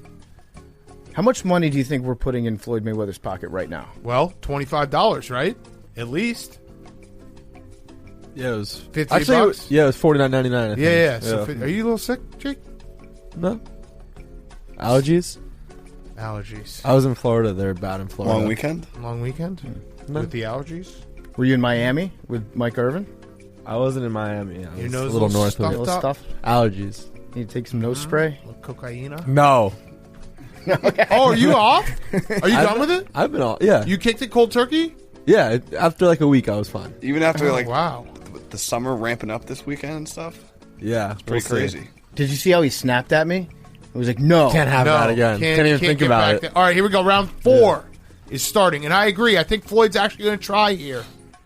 Oh boy. Logan's throwing his body around, just like leaning on him. I think that's like it's got to be an underrated, annoying part of being a boxer is the other guy just like leaning his whole body on you. Oh boy. By the way, I looked up. Oh, my- you just gave him a little ass back, slap. yeah. I looked up Oh. the Alex Caruso NFT. Yeah. It's lost like 95% of its Shit. value. I'm going to say this for Logan Paul. This will probably end up producing at least some really cool pictures of him. Yeah, Like You know, someone's his taking the pictures, Instagram's gonna be fired and tomorrow. he'll be like, "Look at me getting in the ring with Floyd Mayweather." Like that's worth it alone for him. How many more rounds of this do we have? 4. I know it's brutal. This is actually painful to watch. Imagine being at the stadium right now. You're getting rained on. You're watching a boxing match. Not Brooks. Imagine if He's a man of the you're people. not on cocaine No, at this match. Brooks is a man of the Be people. ridiculous. He's underneath the roof. Just want to note that. Not on the floor because he loves the people. Has nothing to do with the fact that he couldn't afford the floor seats. It's just the people. You want to just debate MJ LeBron while this is going on? Oh man, I saw that one guy was like the. All right, I hate that you just did this to me, but I got to say this one thing. Okay, it's been bothering me a lot because LeBron fans have been saying that's the first time LeBron lost in the first round. MJ lost in the first round his first year. LeBron didn't make the playoffs his first 2 years. So it's the reverse of the argument, like Nick Wright, which I actually don't think is totally the worst argument, where Nick Wright is like, LeBron gets dinged for losing in the finals, but is it better to lose in the conference finals so that you're not... Well, the same thing applies for MJ. Like, I would say losing in the first round is better than not making the playoffs. Right. Agreed. So that just bothered me, but whatever. I don't take it seriously, guys. Not at all. I like that call there. That foul was very much clearly inside the penalty box, but they called it outside because the ref's a coward. It would be awesome if in the last round, Logan Paul just kicked him directly in the penis. And that was just like, yup, I won. All right, Mayweather's family. This actually tells you how old he is. That his looks like his kids are of age. That's all I'll say. What? His son To do what? and his daughter to be at a boxing to match. vote. To be at a boxing. They look like they can maybe vote. even to run for president. Oh, we got a yellow card. Oh, ref just got pushed. Oh fuck! All right, we're switching to soccer. All right, in our soccer. Octobox. This is actually more action This than we've is seen way in awesome. the boxing match. Yeah, there was a half a choke there. They're pushing. Oh, we got our second keeper down. That's great. Where's Oh, Tony man. Miola? Dude, something about a goalie flopping is really, really sad. Oh, they're the kings of it. Floyd Mayweather, they're showing his exhibitions. He fought the Big Show. He made that guy in Japan cry. Yeah. That's awesome. You know what Floyd should do? Floyd should just do exhibition matches against like people that have never boxed before, Yeah. and just beat the fuck out of him in exchange. Like he'll pay you $10 million. Yeah. I would rather watch that. All right, round 7. Sorry, I was for a second there. I thought maybe we were out of our misery. Oh, he went straight into the keeper. That should be a red. Straight red. If they were smart, they'd have one of them take a dive in the 8th to just like at least. Oh, whoa! The What just CONCACAF happened? Anti-discrimination protocol step 1 has been enacted right now. Seems like there might be puto chants. Oh shit! In which case, I don't know which group of fans is initiating the puto chants. I'm going to guess that it's probably Mexico. Let's see. Yo, winning the CONCACAF Nations League Championship in added time because of the puto chant. Whoa! All-time comeback. Can they use VAR to go back and review whether or not they're doing a discrimination chant? Yeah, I don't know. All right, round 8. Sorry, round 8 started. We missed the start of it. Way more interesting, the soccer game right now, by a large margin. This sucks. I mean, if you're Logan Paul, this counts as a win, right? Yeah. You win 8 rounds with Floyd Mayweather? Yeah. Kind of. Yeah, like I said, the pictures are awesome. You Right. can put a picture. Now, the funny part is when I say the pictures are awesome, like, you're like, yeah, for Instagram, I didn't even think about that. I was thinking, like, for your man cave. To put up, like... Oh, to show your kids one day. But then I realized I don't think Logan Paul has a man cave. I think the world is your man cave if you're a Paul brother. Yeah. Fuck, man. It also dawned on me that, like, they probably also are doing this because... Oh, little razzle-dazzle. Yeah. Oh. I don't know what he's doing. They're not going to fight anymore. He's trying to say, look up there. Oh, and he's trying to punch him. They're giving him a little something. With 6 seconds left, the fight got interesting. And that's it. That's the fight. Oh, they're going to try to fight after. One more round. Do it, cowards. So I think what it comes down to... Oh, now Jake is saying they won. What it comes down to is the best after party of all time has to be after a big boxing match after party. Hank, can you speak to that?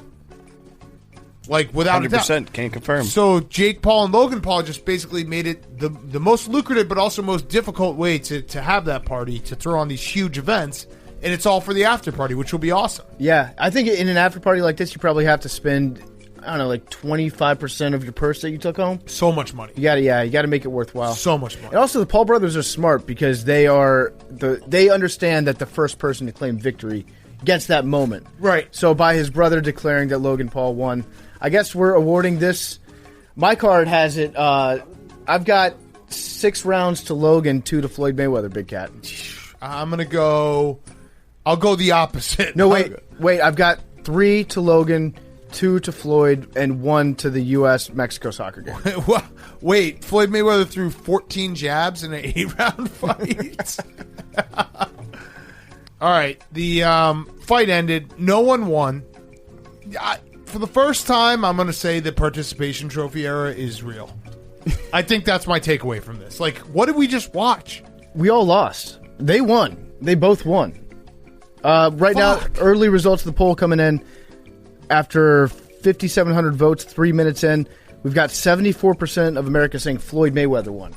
So, congratulations, Floyd Mayweather, on your title of stupidest champion of all time. Yeah, damn. But we really are the stupid champions. We won the stupid.